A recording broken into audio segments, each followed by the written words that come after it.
우리는 교회를 예수님의 몸이라고 합니다. 교회는 예수님의 마음과 뜻을 담아내는 공동체여야 한다는 것입니다. 교회는 공동체 모임 자체로 예수 그리스도를 나타내고 보여줄 수 있어야 합니다. 예수님을 믿는 사람들은 어떻게 모이고 또 어떻게 사랑하며 어떻게 나누고 어떻게 하나님 나라를 이루어 가는지 그것을 보여줄 수 있어야 합니다. 이것이 그리스도의 몸인 교회의 본질이며 사명입니다. 사람들이 모이는 모든 집단에는 모이는 이유와 목적이 있습니다. 교회의 목적은 예수님의 몸으로 그 역할을 다하는 것입니다.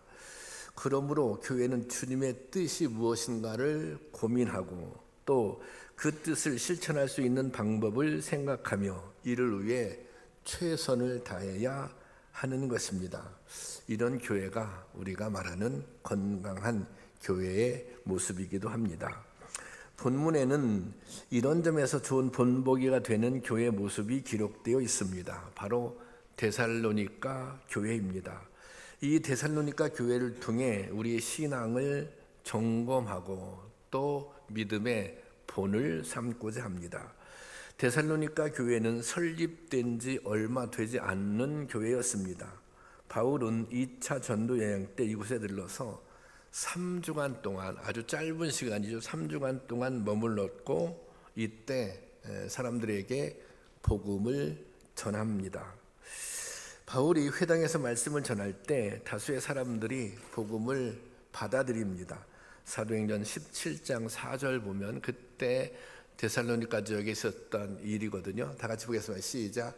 그중 어떤 사람 곧 경건한 헬라인의 큰 무리와 적지 않은 기부인도 고난을 받고 바울과 실라를 따르나 그랬어요. 여기 보면 경건한 헬라인의 큰 무리, 그러니까 많은 이방인들이 주님을 영접했다는 거예요. 그리고 여기 적지 않은 기부인들도 고난을 받고 복음을 받아들였고 또 물론 그 지역에 있는 유대인들도 복음을 받아들였을 것입니다.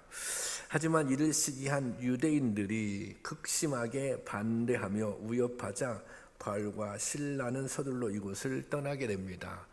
유대인들은 이제 유대교를 믿는 사람들, 이 유대인들은 구원은 유대인들에게만 있다 그렇게 믿었어요. 그래서 이방인들에게도 구원이 있다고 전하는 바울을 인정할 수 없었던 거예요. 그래서 이단의 수괴 정도로 생각하고 바울을 핍박합니다. 단순히 핍박하는 게 아니라 생명의 위협이 될 정도의 수준에서 위협을 가합니다. 그래서 이제 바울과 실라는 어쩔 수 없이 이곳을 떠나게 됩니다. 바울은 데살로니가를 떠나 주변 도시인 베레아를 거쳐서 아덴에 머물게 됩니다. 이제 처음에 이제 베레아로 피신을 했는데 유대인들이 이곳까지, 그러니까 데살로니가에 살고 있는 유대인들이 이곳까지 찾아와 위협했기 때문에 다시 이곳을 떠나서 아덴에 머물게 되고 이곳에서 데살로니가서를 이제 쓰게 된 것입니다. 사도행전 17장 3절 말씀 한번 볼까요? 다 같이 보겠습니다. 시작. 데살로니가에 있는 유대인들은 바울이 하나님의 말씀을 베레아에서도 무리를 움직여 소동하게 하거늘. 그러니까 이 데살로니가에 있는 유대인들이 참 극성스럽습니다.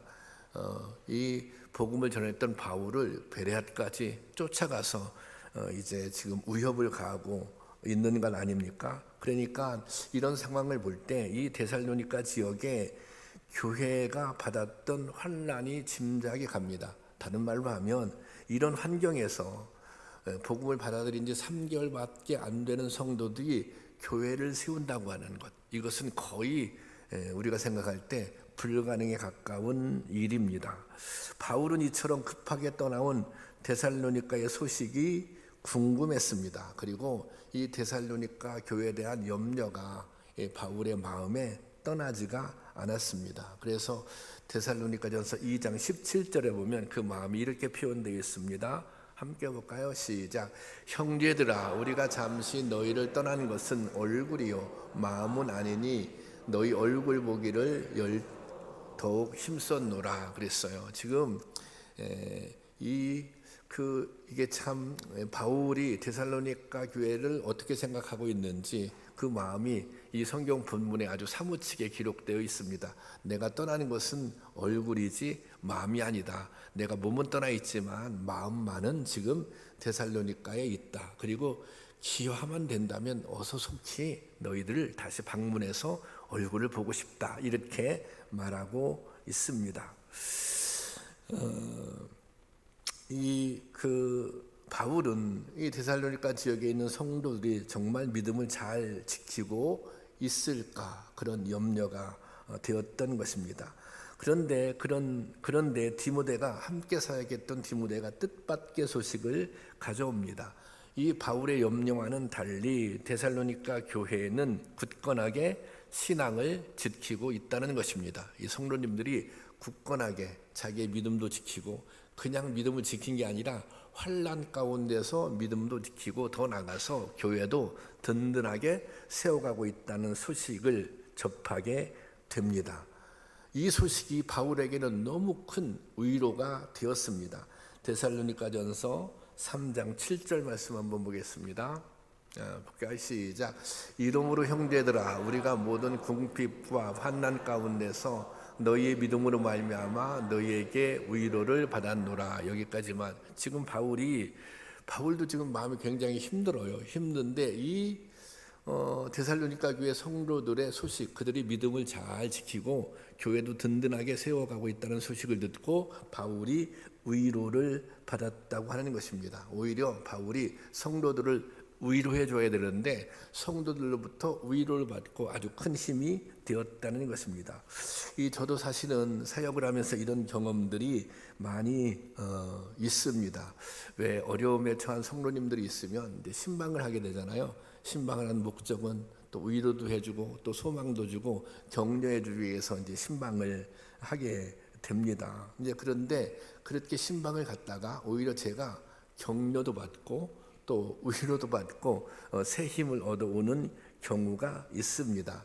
가서 보면 정말 그 어려움 가운데 의연하게 신앙생활을 너무 잘하고 있는 거예요. 이제 그러면서 오히려 이 목사를 이제 걱정해 주는 거예요. 너무 걱정하지 말라고, 너무 염려하지 말라고.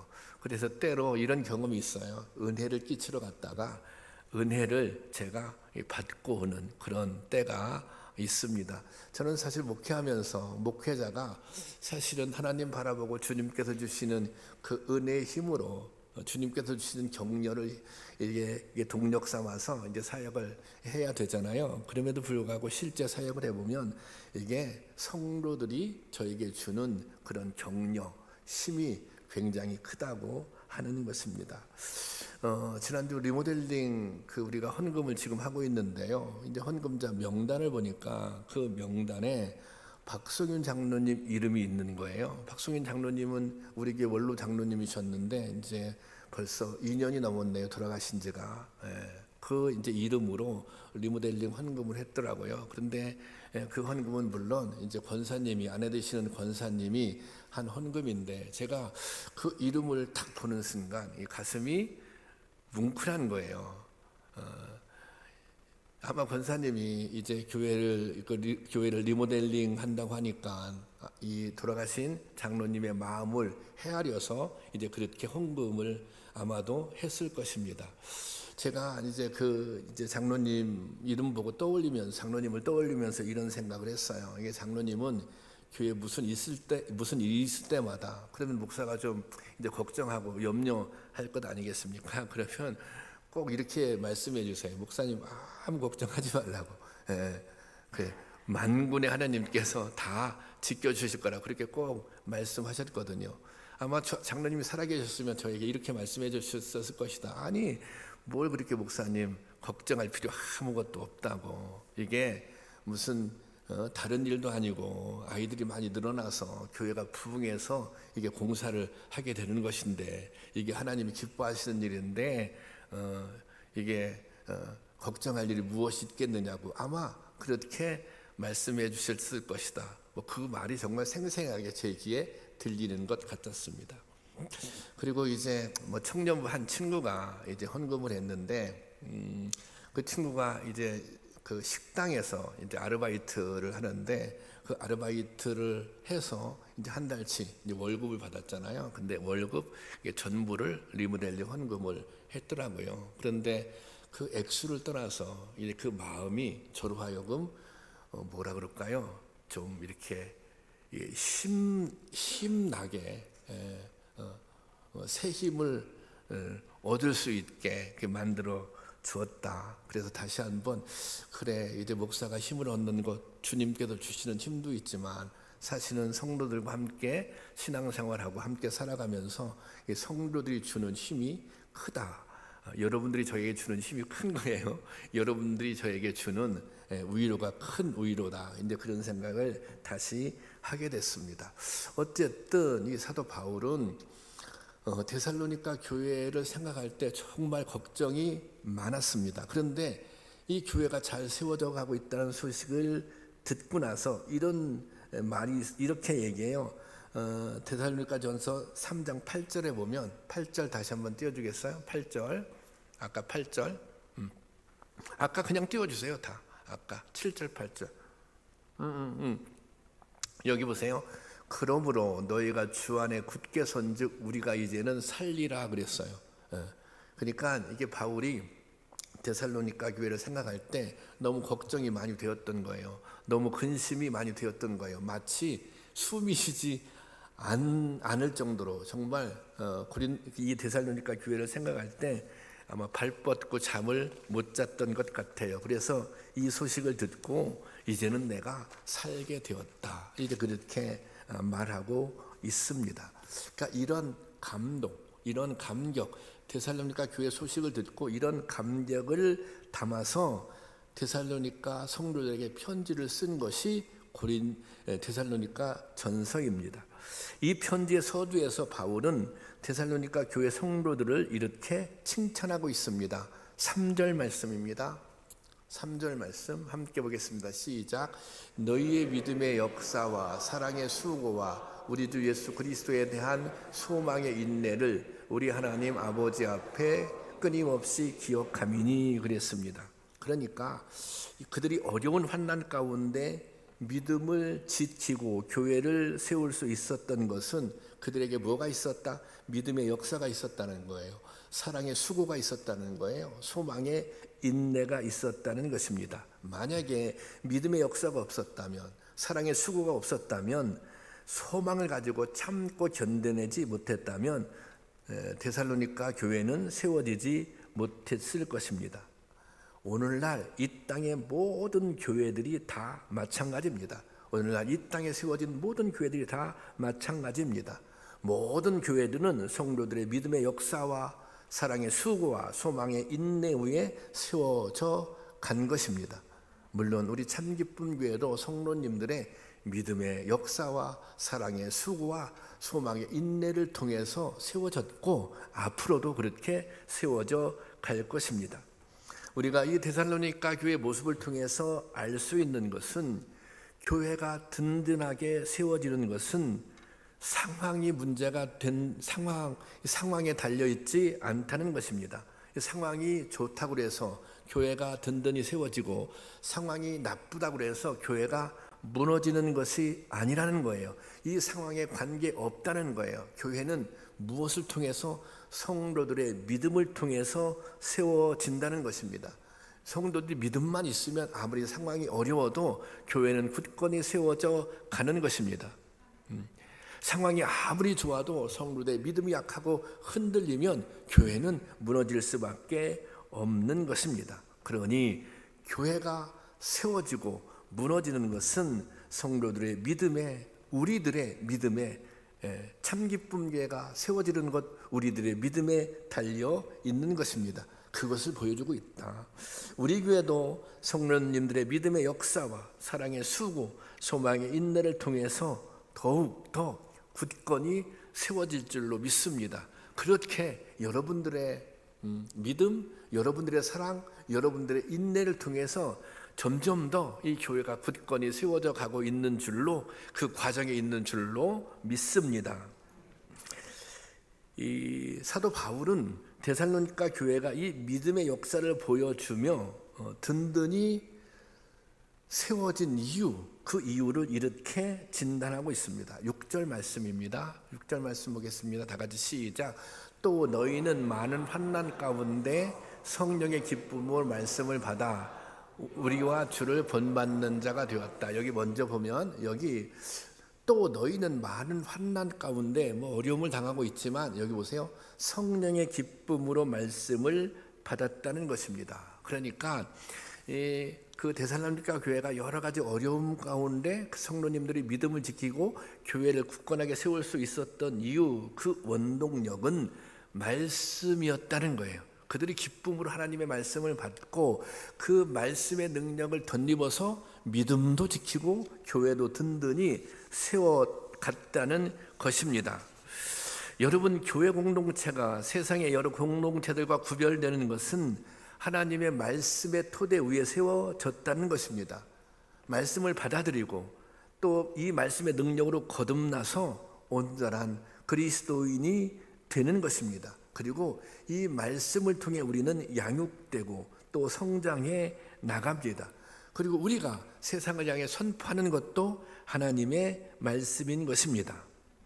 제가 설교하면서 많이 하는 말 중에 하나가 하나님의 말씀이 능력이라고, 말씀이 능력이요, 그런 말씀을 많이 드리는데 말씀은 능력입니다. 예. 이 똑같은 말씀을 받는데도 어떤 사람은 변화되고 어떤 사람은 그대로입니다. 왜 그럴까요? 말씀에 능력이 없어서일까요? 데살로니가 성도들이 받았던 말씀과 또 오늘 우리가 받아들이는 말씀은 틀린 하나님의 말씀이 아니지 않습니까? 문제는 우리가 그 말씀을 어떻게 받아들이느냐에 있는 것입니다. 말씀이 능력의 문제가 있는 것이 아니라 그 말씀 우리가 어떤 자세, 어떤 태도로 말씀을 받아들이냐에 따라서 그 말씀이 능력이 될 수도 있고 그렇지 않을 수도 있다는 것입니다. 예수님께서 씨 뿌리는 비유에서 4가지 밭 이야기를 하십니다. 그런데 밭이 다 다릅니다. 길가밭도 있고 또 돌짝밭도 있고 가시밭도 있고 그리고 좋은 땅이 있습니다. 좋은 땅. 여러분의 마음밭은 어떤 밭인 것 같습니까? 좋은 밭입니까? 데살로니가인들은 마음밭이 좋은 땅이었다고 하는 것입니다. 그들의 마음밭이 좋은 땅이었기 때문에 짧은 시간에 좋은 결실을 거두게 된 것입니다. 이 데살로니가 성도들은 말씀을 받을 때, 제가 아까 설교 시작할 때 이런 말씀 드렸잖아요. 하나님의 말씀으로 받아들이십시오. 강단에서 선포되는 말씀, 이 말씀을 그냥 안재홍 목사의 말이라고 생각하지 말고 하나님의 말씀으로 받아들이십시오. 그러면 말씀의 능력을 경험하게 될 것입니다. 그런 말씀을 드렸는데요. 자, 이 데살로니가 교회 성도들이 말씀의 능력을 체험할 수밖에 없었던 이유, 데살로니가 전서 2장 13절 보겠습니다. 데살로니가 전서 2장 13절.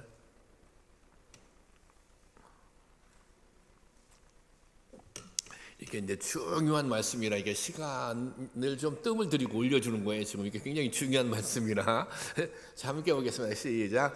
이러므로 하나님께 끊임없이 감사함은 너희가 우리에게 들은 바 하나님의 말씀을 받을 때 사람의 말로 받지 아니하고 하나님의 말씀으로 받았음이니 진실로 그러하도다. 이 말씀이 또한 너희 믿는 자 가운데 역사하느니라. 여러분 아멘이십니까? 자, 바울이 말씀을 전했어요. 신라가 말씀을 전했어요. 자, 그런데 우리가 들은 바 하나님의 말씀을 받을 때 뭐예요? 이 사람들이, 데살로니가 성도들이 사람의 말로 받지 아니하고 하나님의 말씀으로 받았다는 것입니다. 그런 가운데 믿는 자 가운데 역사가 나타났다는 거예요. 뭐예요? 사람의 말로 받지 아니하고 하나님의 말씀으로 받았다고 하는 것입니다. 여러분, 말씀은 하나님의 말씀으로 받는 것입니다. 하나님의 말씀으로 받는 것이 참 중요합니다. 여러분, 지금 하나님이 말씀하시는데, 하나님의 말씀으로 들려지는데 그 말씀을 무시할 수 있겠습니까? 아니, 강단에서 하나님의 말씀이 선포되고 그것이 하나님의 말씀으로 들려지는데 그 말씀을 무시할 수 있겠습니까? 그 말씀을 듣고 그냥 대충 넘어갈 수가 있겠습니까? 하나님의 말씀으로 들으니, 하나님의 말씀으로 들리니 그 말씀에 순종하게 되는 것입니다. 데살로니가 성도들이 바울이 말씀을 전할 때 그 말씀을 바울이 하는 말씀이 아니라 하나님의 말씀으로 들었다는 것입니다. 하나님의 말씀으로 들을 때 능력이 나타났다는 거예요. 이게 하나님의 말씀으로 들었다는 것은 다른 의미가 아니라 하나님의 말씀으로 들리니 그 말씀에 순종했다는 것입니다. 그러니 그 말씀이 그들을 새롭게 하고 그들을 변화시키고 그들이 믿음의 역사를 보게 된 것입니다. 여러분, 우리가 들려지는 이 하나님의 말씀이, 이 말씀이 정말 하나님의 말씀으로 들려질 수 있기를 원합니다. 그래서 그 말씀에 순종할 수 있기를 바랍니다. 데살로니가 교회 성도들은 말씀을 단지 듣기만 한 것이 아니라 그 말씀을 삶에 적용하고 실천했습니다. 왜? 그 말씀은 하나님께서 나에게 주시는 말씀이니 적용하고 실천하고 순종할 수밖에 없는 것입니다. 그래서 데살로니가전서 4장 9절에 보면 이런 말씀이 있어요. 다 같이 보겠습니다. 시작. 형제 사랑에 관하여는 너희에게 쓸 것이 없음은 너희들 자신이 하나님의 가르침을 받아서 서로 사랑함이라. 자, 이게 무슨 말이냐면 바울이 이제 그 교회 가서 교회를 세우면서 가장 강조한 내용들, 말씀의 내용들이 있는데 그게 뭐냐면 믿음, 소망, 사랑이에요.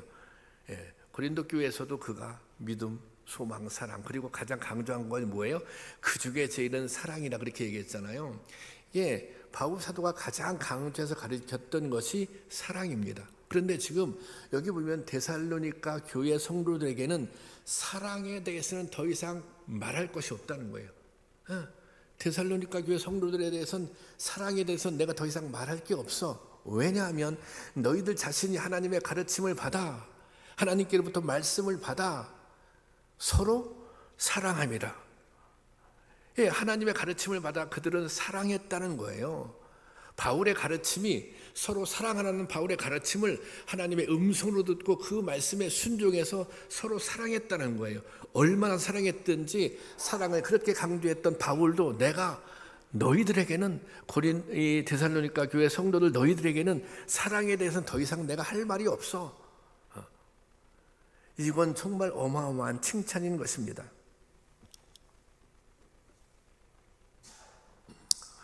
그리고 더 나아가서 바울은 그런 데살로니가 성도들의 모습을 이렇게 말하고 있습니다. 6절 말씀을 다시 보겠는데요. 이건 제가 보겠습니다. 자, 보세요. 또 너희는 많은 환난 가운데 성령의 기쁨으로 말씀을 받았어요. 하나님의 말씀을 받았어요. 그러니 말씀에 순종하게 됐다고 그랬죠. 그 다음에 그러니 어떻게 됐어요? 주를 본받는 자가 되었으니 그랬어요. 주님을 본받는 자가 되었다는 거예요. 여러분, 신앙생활의 가장 중요한 핵심 중에 하나는 핵심은 우리가 예수 그리스도를 본받아 사는 것입니다.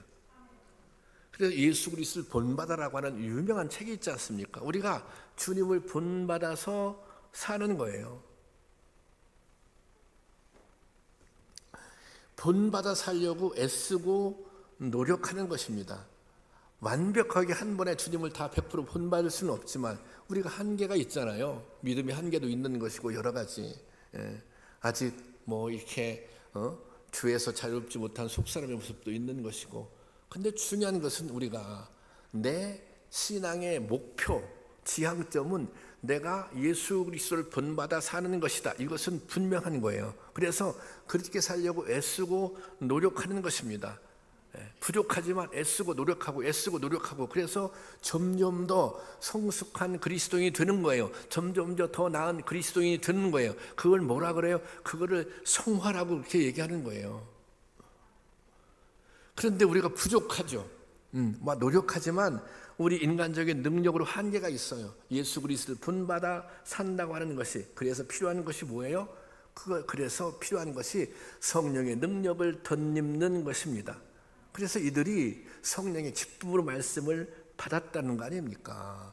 성령의 기쁨으로 말씀을 받고 성령의 능력으로 그 말씀에 순종해서 주님을 본받아 살아갔다는 것 아닙니까?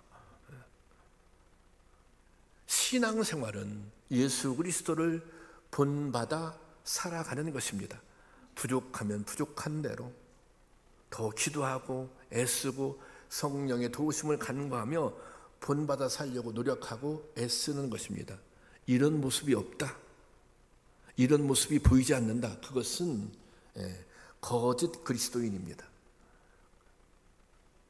그것은 정말 무림한 성도인 것입니다. 우리는 날마다 이렇게 그리스도를 닮아가는 성화의 모습이 우리 가운데 나타나야 하는 것입니다. 자, 그러니까 이런 거예요. 데살로니가 교회가 그 열악한 조건에서도 그들이 이 믿음을 지키고 교회를 세워갈 수 있었던 것은 주님의 말씀을 믿음으로 받았고 또 그리스도를 본받아 살려고 애썼기 때문에 가능했다고 하는 것입니다. 자, 그러자 나타난 또 하나의 놀라운 일이 있는데 7절 말씀 보세요. 7절 말씀 띄워놓으세요. 자, 이 사람들은 지금 주님을 영접한 지 3개월밖에 안 됐어요. 3개월밖에. 그런데 그러므로 너희가 마게도냐와 아가야에 있는 모든 믿는 자의 본이 되었느니라. 아니, 예수 믿은 지 3개월밖에 안 된 사람들이 그 지역에 있는 마게도냐와 아가야에 있는 모든 믿는 자에게 본이 되었다는 거예요. 보세요. 그들이 먼저 그리스도를 본받아 살려고 애쓰고 노력했어요. 성령 충만해서. 그래서 이제는 어디까지? 이 주변에 있는 교회들이 그 주변에 있는 성도들에게 믿는 자에, 그들에게 본이 되었다고 하는 것입니다. 당시 주변 교회들은 이 데살로니가 교회 비슷한 어려움을 겪고 있었어요. 다 그런 어려움을 겪고 있었거든요. 그런데 그들에게 본이 되었다는 거예요. 본이 되었다고 하는 것은 그들에게 어떤 표본, 모범을 제시했다고 하는 것입니다. 그러니까 우리도 저런 믿음을 가지면 환난을 이겨낼 수 있겠구나. 우리도 저런 믿음만 있으면 교회를 든든히 세울 수 있겠구나. 이런 믿음의 본을 보여주었다고 하는 것입니다. 그러니까 본을 받은 성도들이 다른 성도들에게 본이 되었던 것입니다. 내가 그리스도에게 본을 받았어요. 내가 그런 모습으로 살아갈 때 그런 모습이 뭐예요? 다른 성도들에게도 본이 되는 것입니다. 이 교회 공동체는 서로에게, 우리가 다 함께 신앙생활 하잖아요. 서로에게 영향을 주고받으며 함께 살아갑니다. 그러니 공동체죠. 근데 우리가 좋은 영향만 줬으면 얼마나 좋겠어요. 근데 더러는 보니까 나쁜 영향도 서로 끼치더라고요. 여러분들은 어떤 점에서 신앙생활하면서 내가 이런 것들은 은혜를 받고 내가 이것은 주님을 본받아 살려고 한다. 내가 이런 모습은 내가 주님께로부터 본을 받았다. 내가 주님께로부터 본을 받고 이렇게 살려고 애쓰고 노력하고 있다. 그렇게 여러분 말하실 수 있겠습니까? 나는 주님께 내가 본을 받아서, 내가 은혜를 받아서 그렇게 살려고 애쓰고 노력해요. 그래서 내가 더 겸손해야지, 내가 더 헌신해야지, 내가 더 사랑해야지, 이런 마음을 여러분들이 가지고 계십니까? 또 내가 다른 사람에게 어떤 신앙의 모범을 보여주고 있는지, 어떤 신앙의 모범을 보여주며 살고 있는지 여러분 한번 생각해 보셨습니까?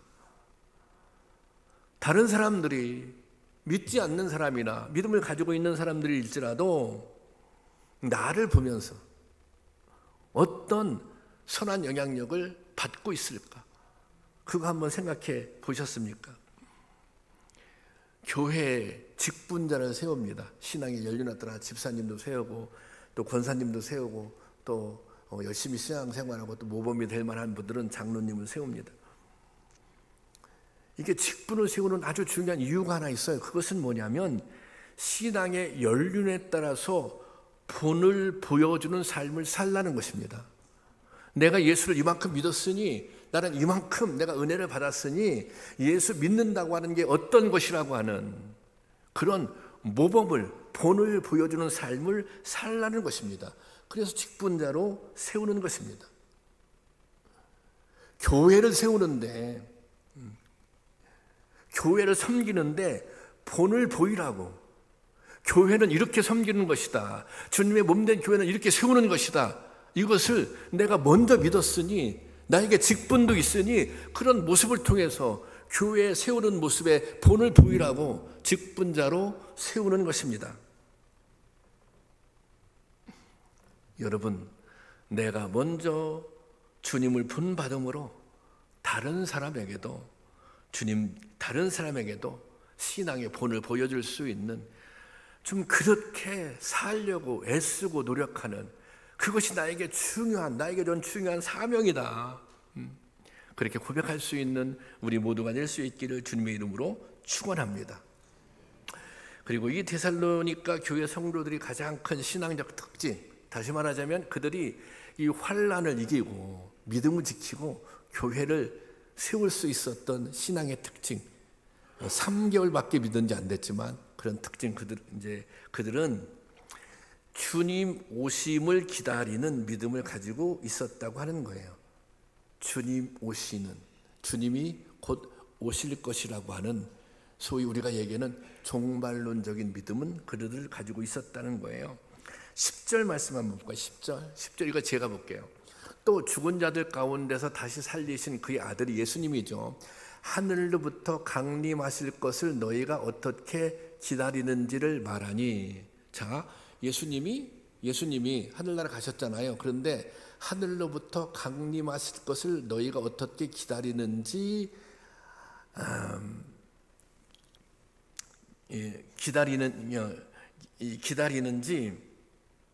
기다리는지를 말하니.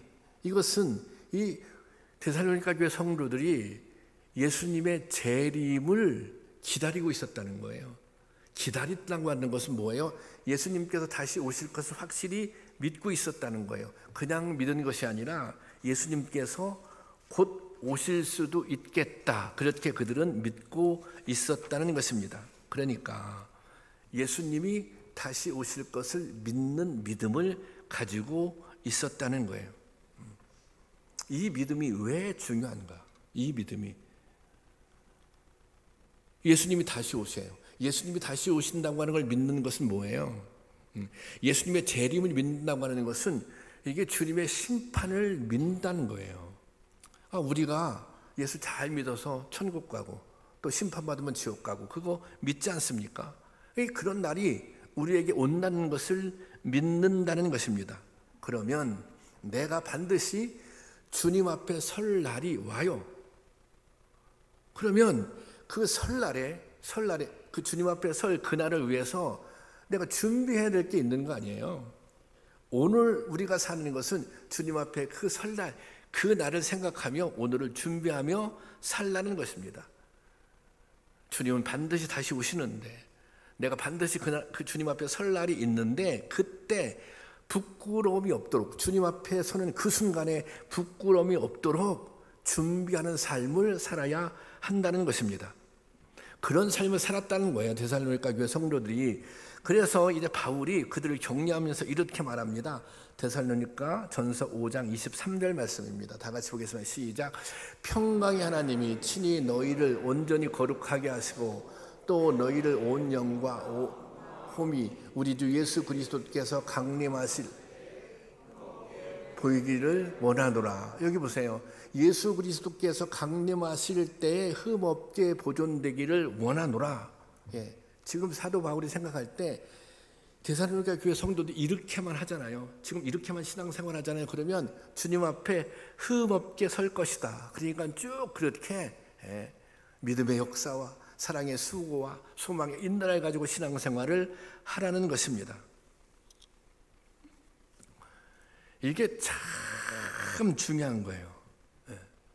여러분 그런 믿음 없어요? 그런 믿음 안 가지고 계세요? 여러분 주님 앞에 설 날이 반드시 와요. 주님께서 그날 여러분들의 판단을 받을 거라고요. 아니 여러분들이 이 세상에서 그걸 그 수많은 걸 누리면 뭐합니까? 좋은 집에 살고 좋은 차 타고 뭐 마음껏 누리고 막 포근하게 살고 그럼 뭐합니까? 주님 앞에서 부끄럽게 살면 그때 잘못 판단 받았다면 그게 의미가 없는 거예요. 그게 소용이 없다고요. 그게 자랑할 만한 게 아니라고요.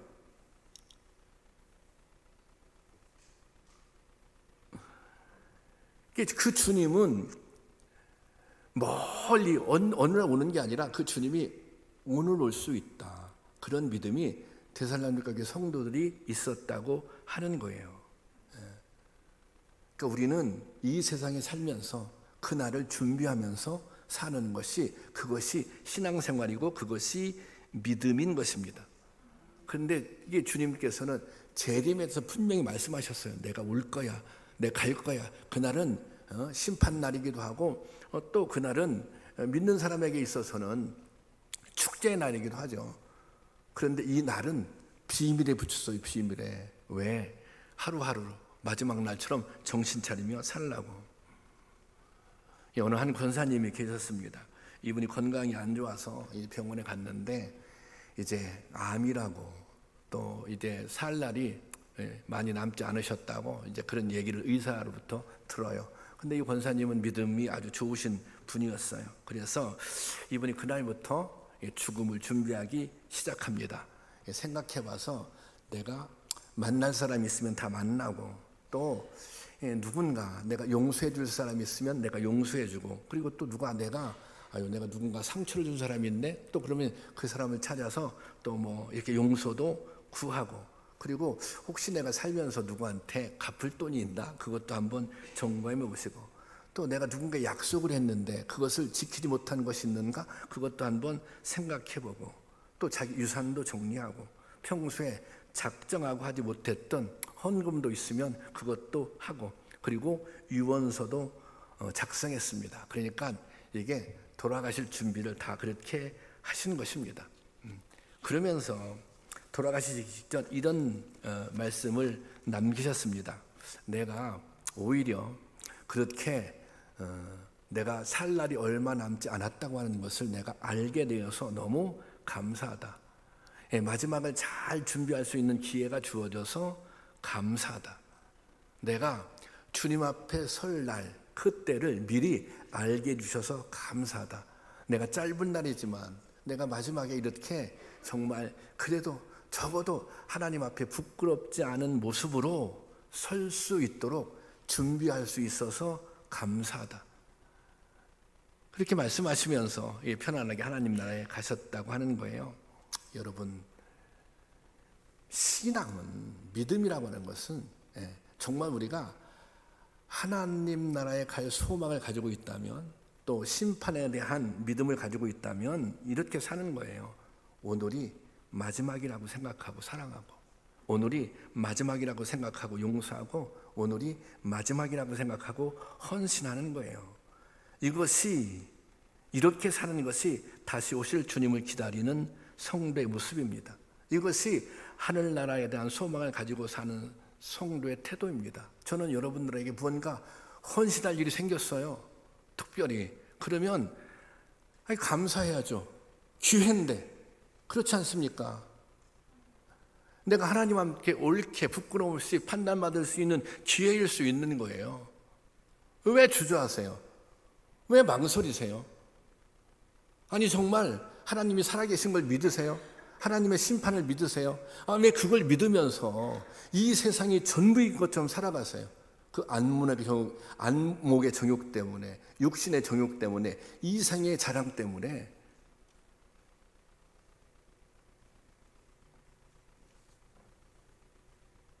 여러분, 데살로니가 교회 성도들에게는 이런 믿음이 있었습니다. 그들은 성령 충만했고 주님 앞에 설 때에 흠 없는 모습으로 설 수 있기를 소원했습니다. 그래서 그런 믿음으로 예수님을 본받아 살았던 것입니다.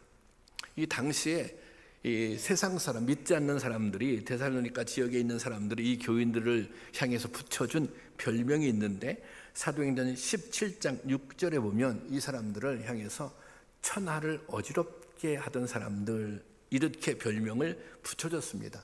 이것을 영어 성경에 보면 The world upside down 이렇게 해석하고 있는데, 이것은 뭐냐면 upside down이라고 하는 것은 뒤집어 엎는다는 거예요. 뒤집어 엎는다는 거. 이게 세상을 막 뒤집어 엎는 사람들.